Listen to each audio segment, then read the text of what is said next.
welcome to another edition of Face to Face. Today we're pleased to be joined by women's basketball sophomore Tori Lentz. Tori, thanks so much for joining us today. Yeah, thanks for having me. Let's talk a little bit about your story. It's been an interesting journey for you here at Lee, starting with coming here from the Knoxville area after a very good high school career, and then you come here, get some playing time your freshman year, and then take us through the events that happened last summer, some obstacles that you had to overcome going in to your sophomore year of play. Yeah, so this past year has kind of been a up and down feeling of being a grandma for me.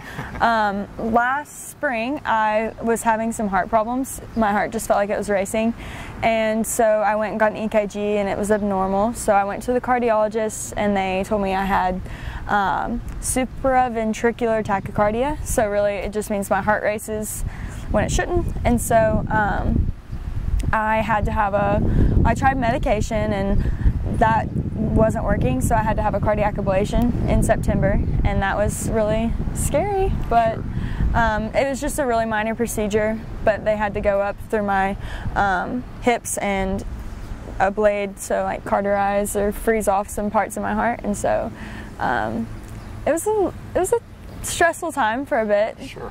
But, well, it sounds like that, but then you come back, of course, and you're ready to play this next year. So you were able to overcome some of those obstacles, and as you mentioned, kind of that just fear of the unknown and what would be the next step. And then you go through this year, you get back into game shape, and then some other obstacles come your way, but you prove your resiliency once again. Tell us a little bit about this past year. Yeah, so during the season, probably around February, I guess, near the end, my hip had really started to bother me, and I just thought, oh, it's tight, it's been pulled, I don't know. And so I was playing through the pain, and I talked to the trainers, and they thought it could be a labrum tear, and so they were like, you can play through it and afterwards we can, you know, look to see what treatment options.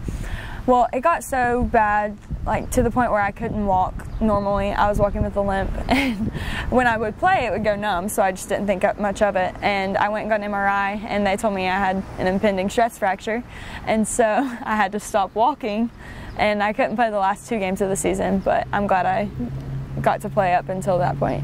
But that was, I was on crutches for like 7 weeks. And just recently off. So yes, congratulations. This past week yes, I'm sure that was very exciting news for you. So tell us about overcoming a couple of those physical roadblocks. How has that made you a better person and a better player? What are some lessons you've learned from going through some of those struggles?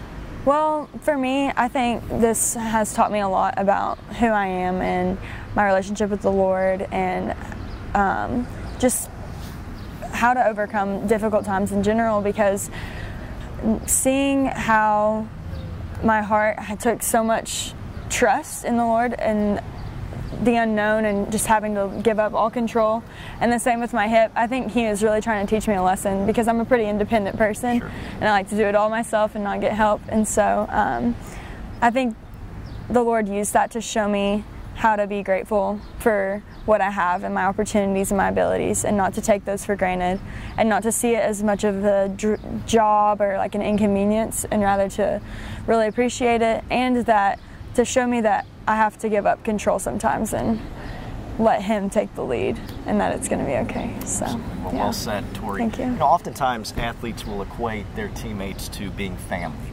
We know that it's a tight-knit group, the Lady Flames women's basketball team. You guys are a family. How has your family, your teammates, helped you through this last year? Oh, they've been so wonderful. They've just been so encouraging and helpful. And like I said, I don't like to ask for help, but they would make me ask for help. And so that was really a good lesson for me, and like just letting them help me, and their love and support.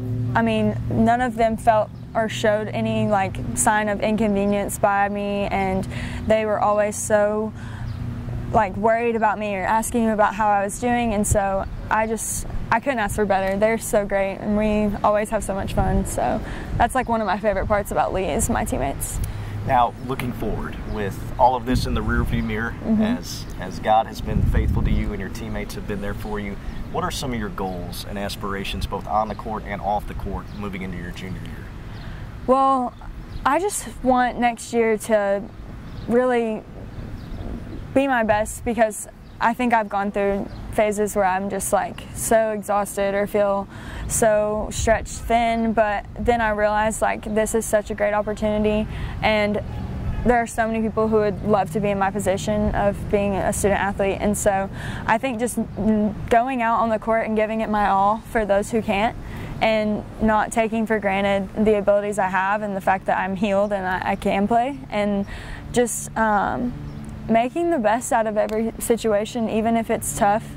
So I think, you know, just trusting that the Lord has a bigger plan for my life, and I think going forward that would be my main focus, and enjoying my time as a, you know, I'm going to be an upperclassman. I want to be able to enjoy it. So. Absolutely. Now, tell us about you being you're a Spanish major. Yes. So how did this come about? I'll save our viewers from me trying to speak Spanish, but if you want to answer in Spanish and give us a little flavor of it, but what led you to be a Spanish major? What were some of the things that led to that? Okay, so I took like 5 semesters of Spanish in high school, and I just really liked it, but I didn't see myself doing anything with it. But then before I came to Lee, we went on our cross-cultural trip the summer before my freshman year. We went to the Dominican Republic, and we only had one translator for a group of like 20 or so. And so I was the only other person who knew any kind of Spanish, really. And so I had to help translate, and that was like challenging, but it was so fulfilling, and I just fell in love with it. And so I decided I might as well major in Spanish and see from there what I want to do. But I have taken so many classes here and went to Colombia last summer, and it was just a great experience, and I'm really excited. Yeah. Muy bien. Gracias. Muy bien. There we go. That's all I got. Okay. Well, Tori, thank you so much for taking time. You really have an incredible story, and I can tell by just hearing you talk about it that you're excited to move forward and all that God has for you, but you've recognized that you've grown and learned from the obstacles in the past. And so we're glad you're here at Lee, and we look forward to the next couple of years when you're out on the hard court and free from injury and able to move forward with your teammates. So Tori, thanks so much for taking time to tell us a little bit about your story. Thank you so much.